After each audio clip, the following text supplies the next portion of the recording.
My name is Brendan Clark. This is my code review for CS499. We're going to follow through the checklist provided. This is for my CS360 course where we made an Android Studio app, and we had a few options to choose from. The option that I chose was an inventory database, inventory management per se app. And if we look through some of my original design elements, we have the inventory login screen. So we have our name, the logo, text boxes for username and password, the login, and new user function. I think the forgot password was not included in the final project due to the project necessary guidelines. If we go to the main dashboard, I think the intention of the dashboard was a sort of format similar to this, where we have rows of information, data points. In some cases, I think in the end I decided that the type, location, comments, and date are almost unnecessary depending on the system that you're working with. So we have settings, reports, add. We didn't do reports or settings. We do have an add, edit, and delete function in the final project. This screen of including a product ID, type, cost, location, and description, and then the success screen was not done because I was able to condense it into one function of one screen rather than jumping between menus. It's just much easier to have it unified. So if we take a look at our, let's see, where is it? Here it is. So we have our main login screen. We have our little picture. Of course, in this case, it's a blank photo. The name, which I moved to the top, and the username and password. Now, let's see if I can remember.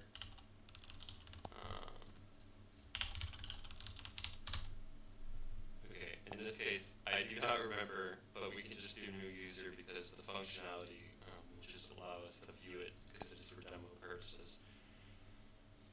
Now we do have another title in here, in which case you could specify inventory for blank, or the situation in which you are following this. So if we go back to our checklist for those two screens, does this code completely and correctly implement the design? Completely, I think in the end, yes, because we have an edit function to be able to modify and delete and then add, and all of this, like I said, was changed to one screen. So in many ways I think that this is a correct implementation and complete implementation of the design with regards to the functionality of the app. Does the code conform to any pertinent coding standards? I think in the end we followed standard Android and Java conventions, including camel case and for variables and methods, the Pascal case for class names, and the ET and BTN for edit text and button variables, which I think we can't view through here, but we can on here. Let's find a button.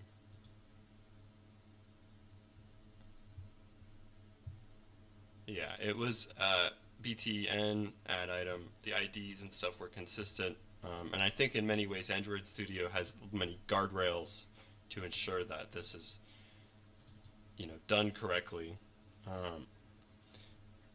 So we can say yes to following coding standards. I think that there might be some room for improvement, as I didn't have any comments in any of my code. I think I was just focused in many ways a well-structured and articulated in terms of class names. Code should be readable enough to not need the comments. But of course, the standards are definitely comments, because my perspective as to what is easily readable may be well different from somebody else trying to interpret it, especially if they're in a different kind of IDE for viewing the code, because there's many colors that aren't here that are on Android Studio in any sense. think that might be a maybe with some room for improvement. Is the code well structured, consistent in style, and consistently formatted? I think so. The structure is very easily legible. We're able to see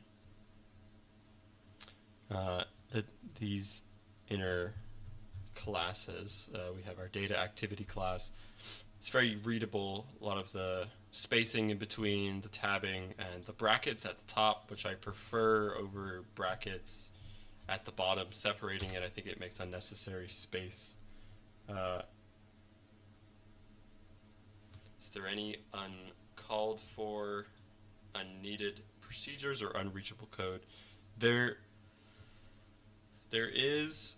I think I had just left in a whole class outside of the class that I ended up using in here, which are very similar in structure, but in the end it was not needed to have a separate class for this. So this definitely is true, and maybe that one should be read. It is true that there's unneeded and unreachable code from the main screen. Now, are there any leftover stubs? There are no to-do comments and no print-in statements or test stubs that were left in any of these. I don't think, due to the lack of comments, quite obviously, and the testing part was not necessary. I didn't need, I was just going through looking for errors and then following up with the errors once they were done, rather than trying to catch logic errors that didn't happen, didn't need to be looked for. So we're going to say no. We can switch back to our helpful blue. That might even be a different blue. Can any code be replaced by calls to external reusable comments? No, I believe this code is already using standard high-level libraries from Android. In almost every case, we have the recycler viewer and the SQLite open helper. They are, the business logic for connecting them is pretty custom to fit this kind of app and cannot be replaced by any generic library. So we're going to say no. That should have been a no. Are there any blocks of repeated code that could be collapsed to a single procedure? There is the, if we go to the main activity, the button login on click listener right here. It contains identical code to get the username and password, as well as the button create, which I think that this and this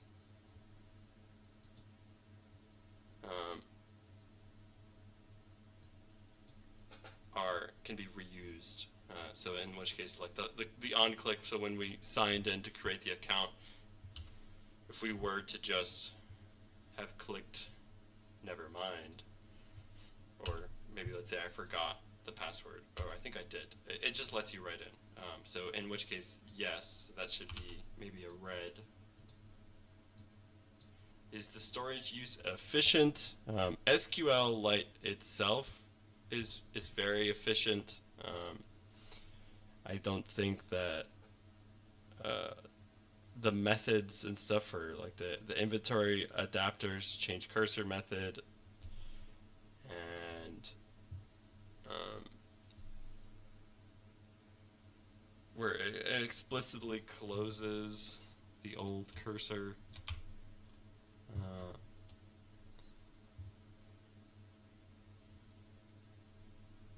Before it assigns a new one. So here's the new cursor, change cursor. So in this case, I think that our use of SQLite and the inventory adapters change cursor method, it it very specifically is designed for running on an Android phone, so that was made to be very efficient. And it's also important for this case because a phone has very little memory, so making sure you always are closing the old cursor before getting a new one prevents any memory leaks from any open cursors. So we're going to say that's a positive blue. Let's see, this is our original blue, yes. Are symbolics used rather than magic numbers? I don't think that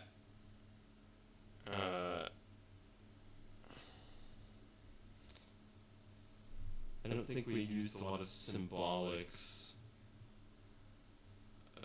Symbolics used rather than some magic number constants or string constants.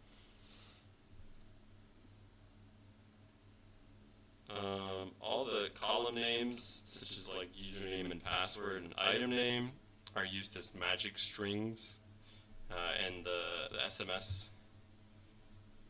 I think we have the mysterious phone number, which is also a magic string. And so these should all be defined as static final string constants. So are they used rather than magic numbers? The answer is going to be a red no. Are any modules excessively complex or restrictive? No, the modules are generally appropriately sized. Even the main activity and the data activity are all relatively short, very simple. I think in data activity here we contain a nested adapter and alert dialog, but it's related to the single data screen, which was kind of important so we aren't jumping in between screens like the original design had intended for. So no, they are not, and that should be a blue. Is the code clear and adequately documented with an easy to maintain commenting style? I think this is going to have to be a pretty big no. I think one of my biggest problems from within this is almost entirely no commenting, and I don't have much, or at least I couldn't find many documentation relating to it from the past, so I didn't keep it all packed together. I think this should be a big source of improvement when we go to do the enhancement, transitioning it to Swift. Are comments consistent with the code? There is only a few comments that aren't really substantial enough to warrant that to be a yes. I don't think even the only one I really included was the intent to create an intent to open. I think this is just copied as well from when I was working on it. I figured let's do on click for creation. Are they consistent with the code? I think that might be a yes for consistency, but I still would say that the comments are not there. So I might give it a no overall. Are all variables properly defined with meaningful, consistent, and clear names?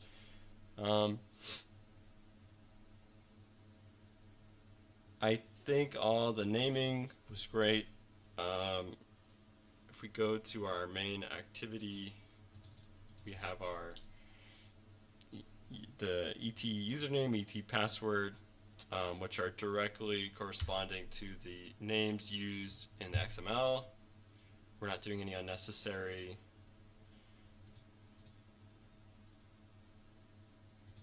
jumping around in terms of what was used. They all correspond correctly, and I think that Android Studio would have given us a bit of a tantrum if it didn't work. So in this case, they are all properly defined. with meaningful, consistent, and clear names.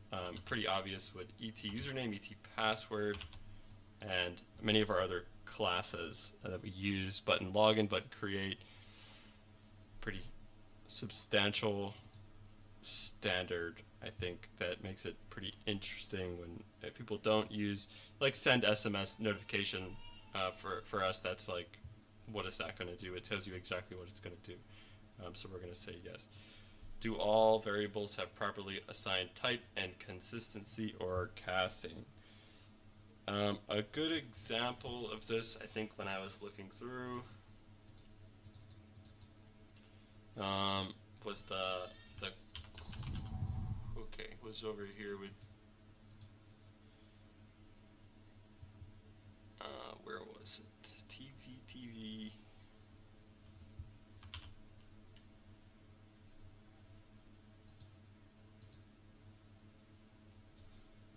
I think it was, where we go?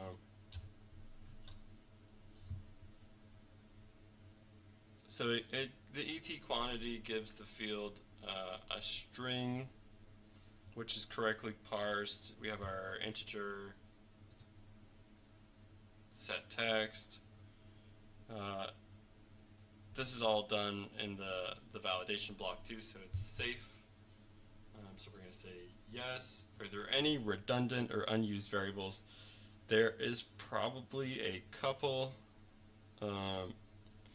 One major one being obviously this extra class that was left outside and also brought inside in here. It's pretty redundant. There wasn't any local variables that were declared but were never used though, so it's like that's an okay. Okay, so now we have arithmetic operations. Does the code avoid comparing floating numbers for equality? I think a lot of these answers, the code can systematically prevent rounding errors. We aren't really doing a lot of calculations, so I think across the board that's a yes, technically. Loops and branches. So the if-else statement in the SMS and the try catch, these all are correctly checking the grant results and handling the like the both the granted and denied path. So it's like if it's successful, if it's denied. So that's handled.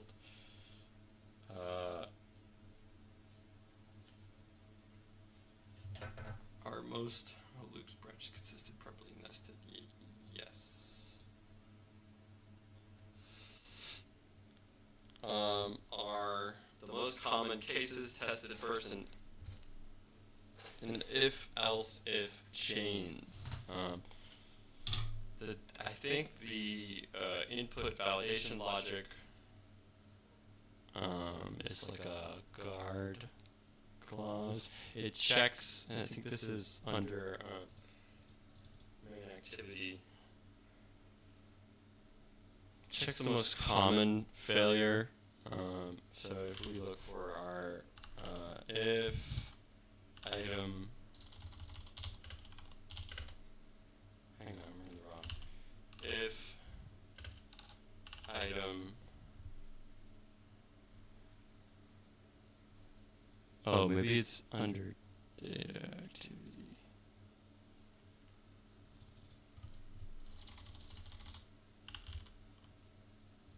Okay, so if item name is empty,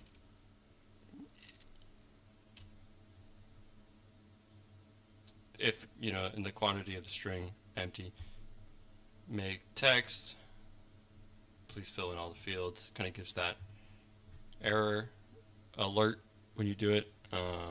Exit immediately, so it's very efficient. So I think that's going to be a yes. Are all covered cases? So are all cases covered? I think almost all of the cases are covered. There's nothing that's really going to fall out of it. That's why we don't have any errors popping up either.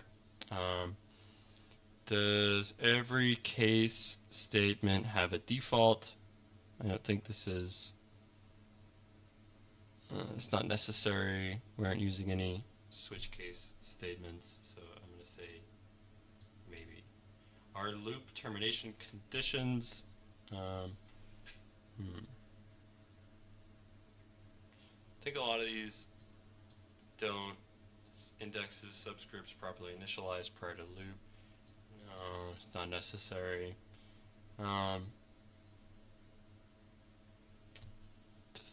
any statements that are enclosed within loops be placed outside of loops? No, I don't think that that's the case. Does the code avoid loop? I'm sorry. Does the code in a loop avoid manipulating the index variable? This is not related. Okay, defensive programming.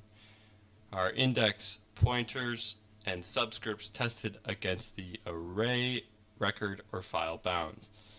So I think we use this in our SMS under our if grant results here. So pretty much classic bounds check. And it's the same in the inventory adapter where we just were. I think it has something in here relating to cursor move to position.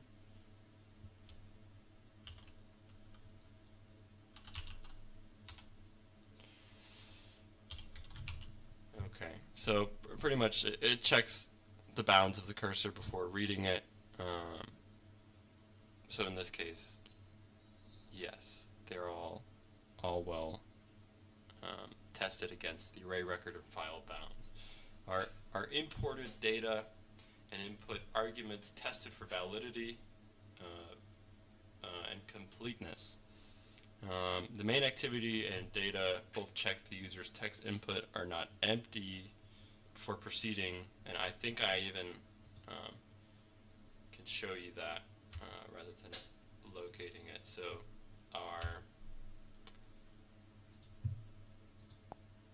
it cannot be empty, and it cannot be empty, and even if I think if we do one, it still does not give it. So both of them are checking for that.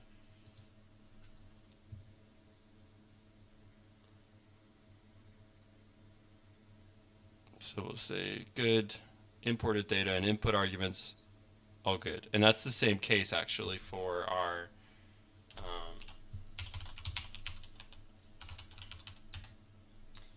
after we sign in. Okay, so did I forget my password? I did.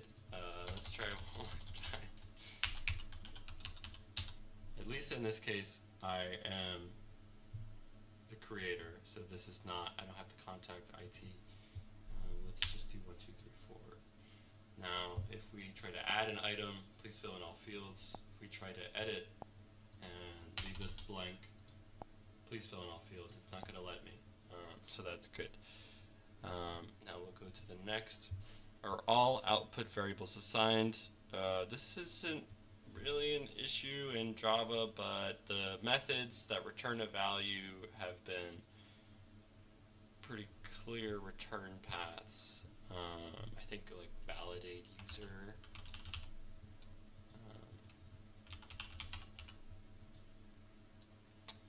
That might be in a different one. Add item. So yes.